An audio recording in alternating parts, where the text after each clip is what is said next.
మెట్ల రోడ్డు సున్నపట్టిల సెంటర్లో MCPI party ఆధ్వర్యంలో ప్రజా సంఘాలు, కార్మిక సంఘాలు, పీడిఎం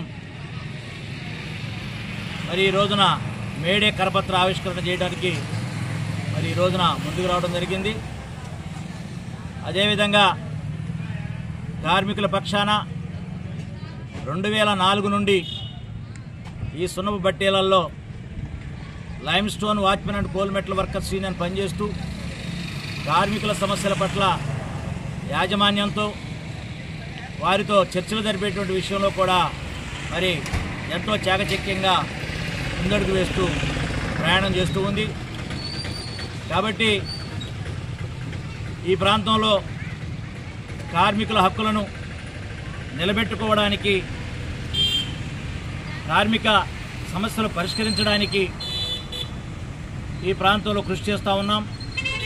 అన్ని రంగాల్లో ఉన్నటువంటి కార్మికుల్ని ఐక్యం చేసేటువంటి విధానంలో ఐక్య పోరాటాలు సాధిస్తూ ముందుకు వెళుతూ మరి ఈ రోజున మేడే కరపత్ర ఆవిష్కరణ సందర్భంగా మరి పిడుగురాళ్ళ పట్టణానికి వచ్చేసినటువంటి పీడిఎం సీనియర్ నాయకులైనటువంటి వైవి గారిని మాట్లాడవలసిందిగా కోరుతాం.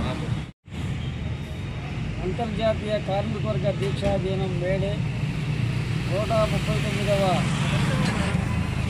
మేడే అనేది మే 1 తారీఖున ప్రపంచవ్యాప్తంగా కార్మికులు జరుపుకోబోతూ ఉన్నారు.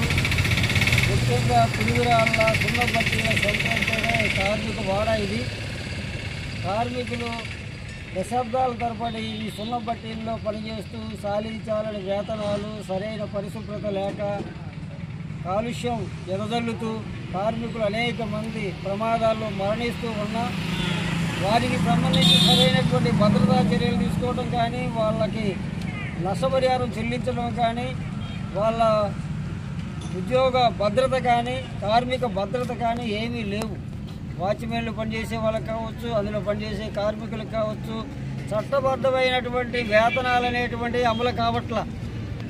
అంటే ఈ దేశ అధికార మార్పులు జరిగి 80 ఏళ్ళు కావస్తున్నా ఇంకా ఈ దేశంలో ఉన్న కార్మిక వర్గానికి, రైతాంగానికి మౌలికంగా వాళ్ళ సమస్యల పరిష్కారం కాని స్థితిలో ఉన్నారు. దేశంలో ఉన్న అదానీ, అంబానీ లాంటి ఒక గొప్ప మంది పెట్టుబడిదారులకి సుమారు 20 లక్షల కోట్లకు పైగా రుణమాఫీ చేశారు. కానీ కార్మికులకి కనీసం ఈఎస్ఐ సౌకర్యం లేదు, పిఎఫ్ సరిగా లేదు. దీనికి అనేక రకాల వంకలు పెడుతూ వీళ్ళని చాలా ఇబ్బందులు గురి చేస్తూ ఉన్నారు.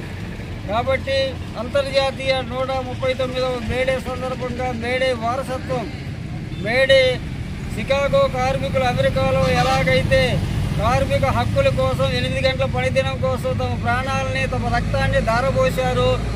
ఆ స్ఫూర్తితోటి పిడుగురాళ్ళలో ఉన్నటువంటి కార్మిక వర్గాలు కూడా అలాంటి పోరాటాలకు సిద్ధపడాలి. ఇక్కడ ఉన్నటువంటి యాజమాన్యం కూడా చట్టాలను గౌరవించట్లేదు, చట్టబద్ధంగా ఫ్యాక్టరీలు నడపట్లేదు, చట్ట వ్యతిరేకంగా తమకున్న రాజకీయ అండదండలతోటి అధికారులను లోపరుచుకొని చట్ట వ్యతిరేకంగా పనిచేస్తూ ఉన్నారు. ఈ విధానాలు మనం వ్యతిరేకించాలి. కార్మికులకి 200 కార్మిక చట్టాలను మార్చి 4 చట్టాలుగా చేసిన మోడీ ప్రభుత్వం ఇదంతా కూడా యాజమాన్యానికి, పెట్టుబడిదారులకి, సామ్రాజ్యవాదులకి కావలా చేసే ప్రభుత్వ యంత్రాంగం తప్పితే కార్మికుల పక్షాన ఈ ప్రభుత్వాలు లేవు. కాబట్టి కార్మిక వర్గ రాజ్యాధికారం అనేది రావాలి, సోషలిజం రావాలి. అప్పుడే కార్మికుల విముక్తి లభిస్తుంది. ఈ మేడే స్ఫూర్తితో అలాంటి పోరాటాలకి మనం ముందుకు రావాలని, కార్మిక వర్గం మొత్తం కూడా చైతన్యవంతంగా శ్రమదోపిడికి వ్యతిరేకంగా పని గంటలు తగ్గించుకునేందుకు పెద్ద ఎత్తున పోరాటాల్లోకి రావాలి.